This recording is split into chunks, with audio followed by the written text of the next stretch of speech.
Alright, YouTube. Hello and thank you for watching.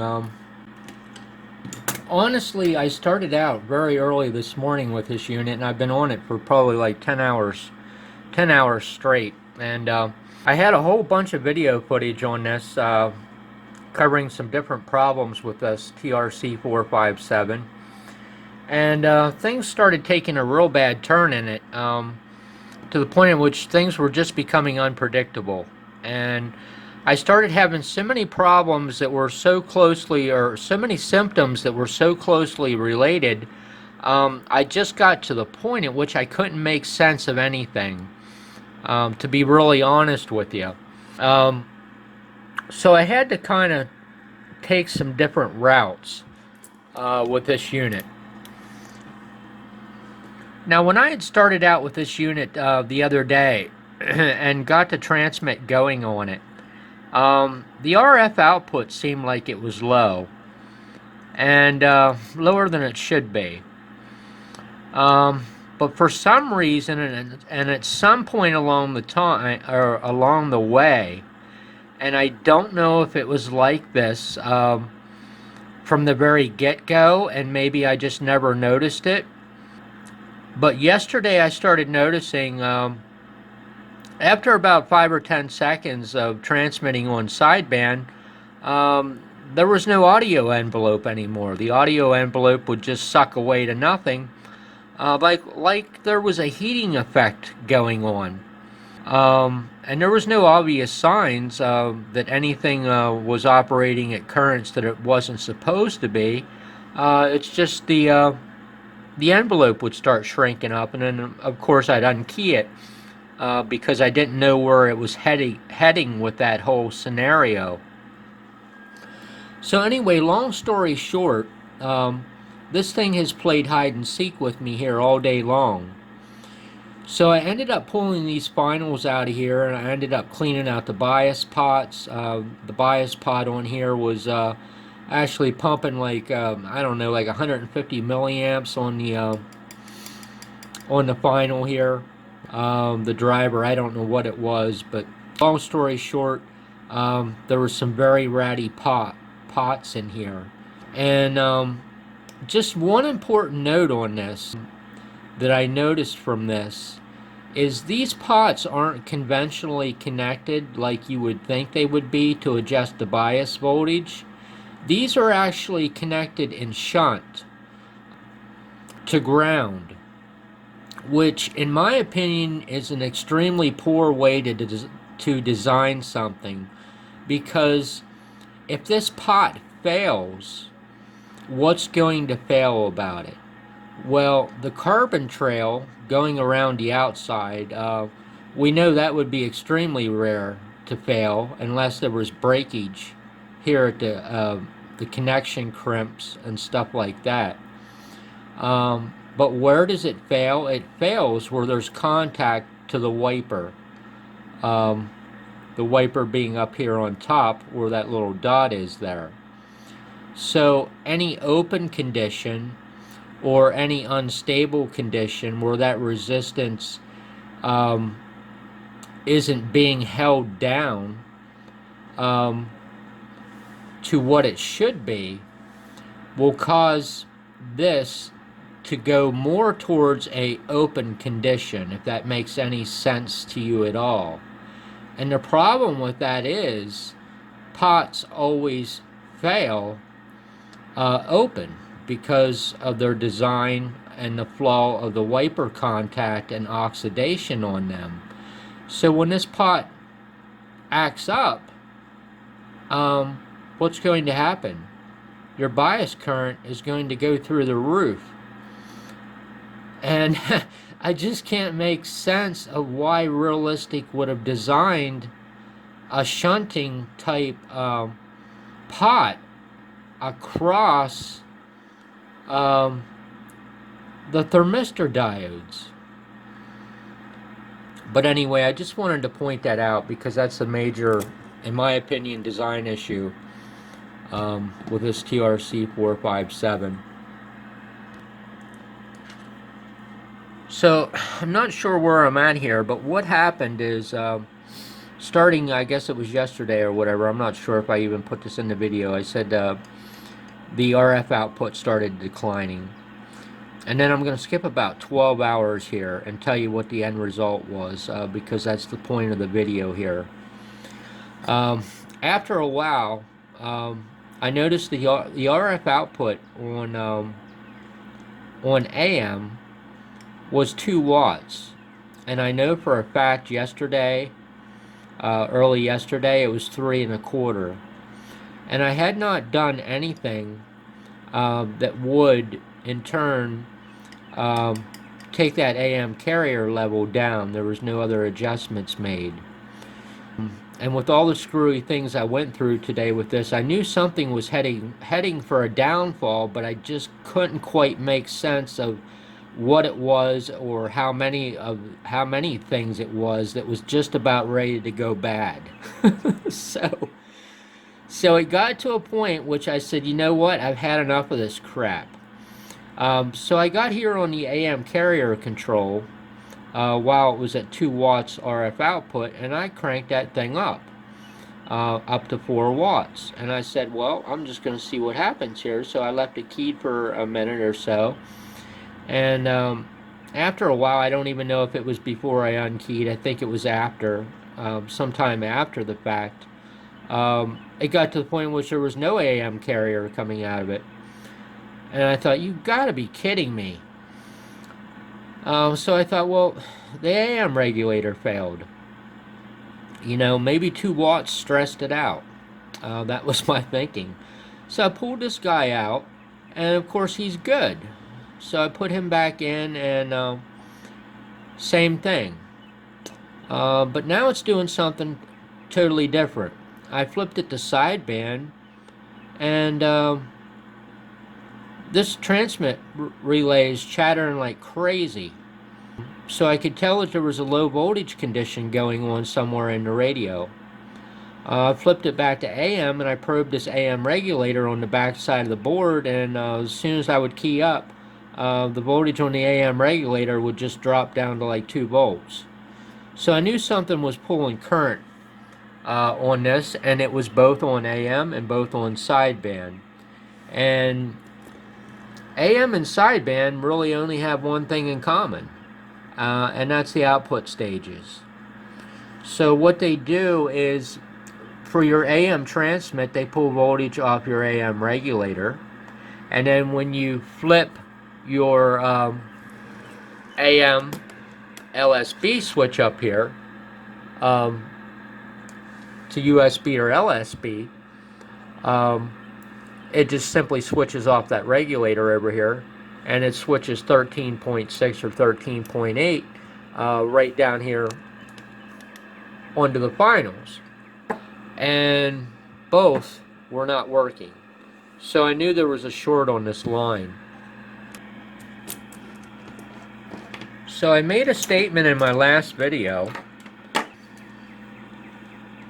that if a tantalum is going to go bad, it's going to be a tantalum on a low impedance line. And there's a reason for that. So right here is the tantalum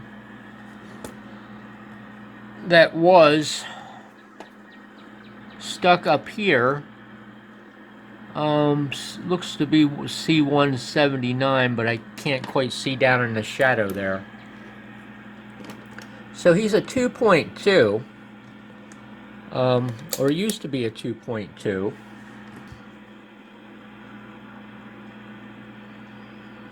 You can see what he is right now. He's basically a jumper. I don't know what facilitated this. And I guess it's really not important. It could have just simply been that tantalum's time to fail. I certainly didn't instigate it. So I just want to show something here about tantalums a little bit. Now there's millions of people out there that are far more qualified than I am, for sure.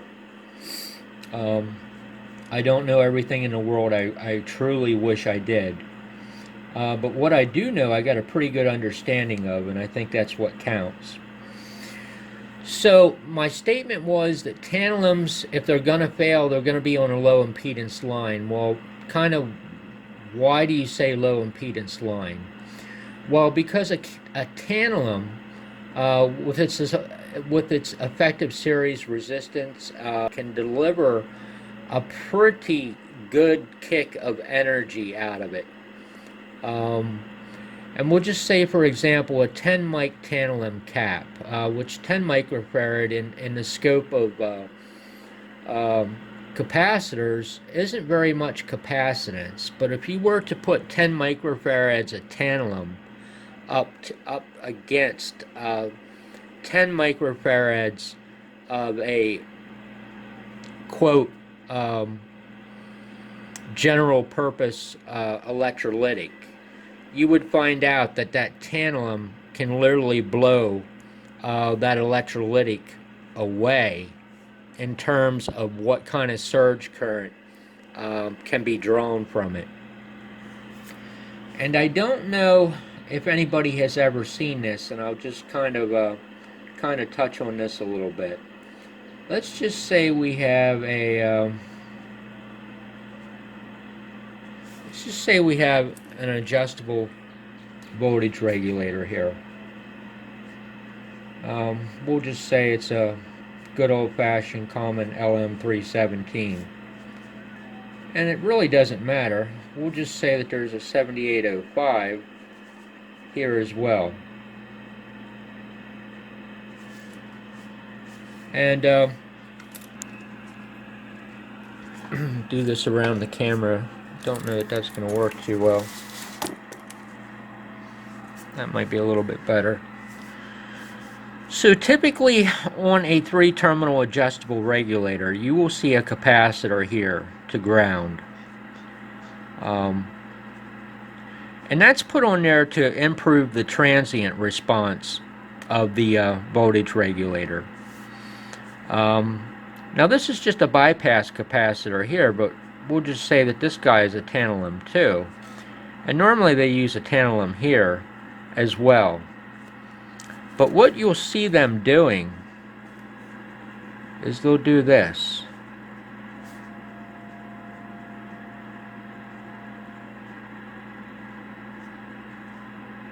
Should have drawn my picture a little bit bigger. I'm pretty sloppy today. So why do they put these 4000 series diodes in there? Well, they put these 4000 series diodes in there because this little tantalum can really deliver one heck of a whack. And what happens if this power supply suddenly develops a short on it? Well, that tantalum's really only got one place to go, right up through there.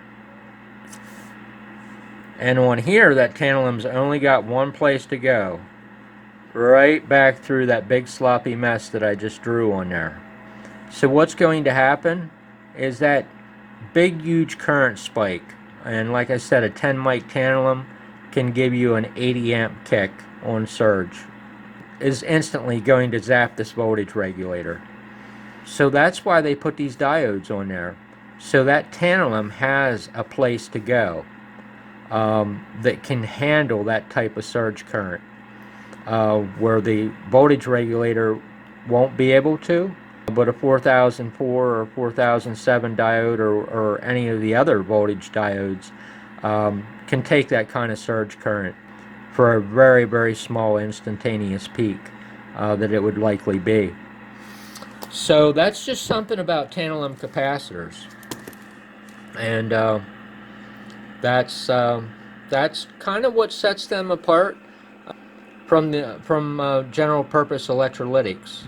But of course nowadays things are much different in dielectrics, and like I said, I'm not an expert on this, but we have so much new stuff out there. You know, it's kind of crazy. But just going back from the old days, that's how you compare a tantalum to an electrolytic. So I hope maybe that was helpful to someone. The problem I have with tantalums is trying to see them. You definitely don't want to put a tantalum in backwards. Really, you don't want to put an electrolytic in backwards either. So let's just see where he was. And looks like I put him the wrong way, maybe.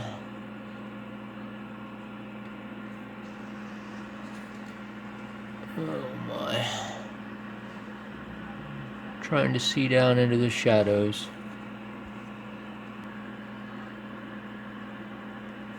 So let's tack that guy in there and see what this thing's symptom is now. I know it's definitely gonna be better than what it was. I don't know why tantalums have got to be so stinking expensive. I really don't know why that is.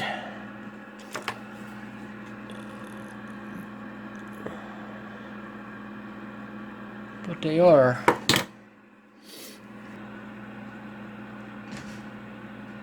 And yep, something pulled out.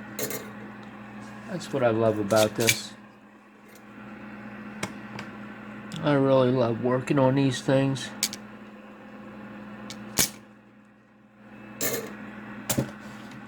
You know, I've been flipping this unit back and forth, around and around for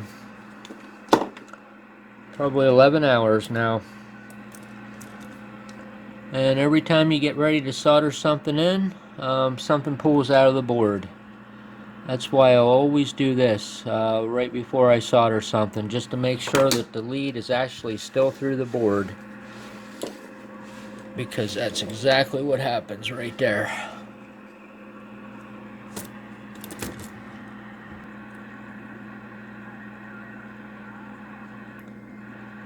So what I do when I suck a big place like that off the board, a big spot like this, I start to get a little nervous because there's a whole bunch of leads in an area as big as what that is right there. So as soon as I pull the solder off, I take the shear cutters and I grab a hold of every lead that's hopefully still sticking through the board and try to pull it through just enough and bend it over. Because if you don't, it's going to fall out of the board in the process of soldering it, and you won't notice it, maybe. And then what happens is, some point down the road, you start to develop a problem, and you have no idea which avenue to take, because you know, you think it was something that you just did to the unit, so you kind of retrace your steps, and you can't figure it out, and it would be virtually impossible to find, because it could have been the solder that I pulled off of here like 3 days ago, and the lead popped through, and it just coincidentally now decided to act up. So the chances of ever finding it would be slim to none. So that's why I always pull leads through as soon as I pull solder off the board.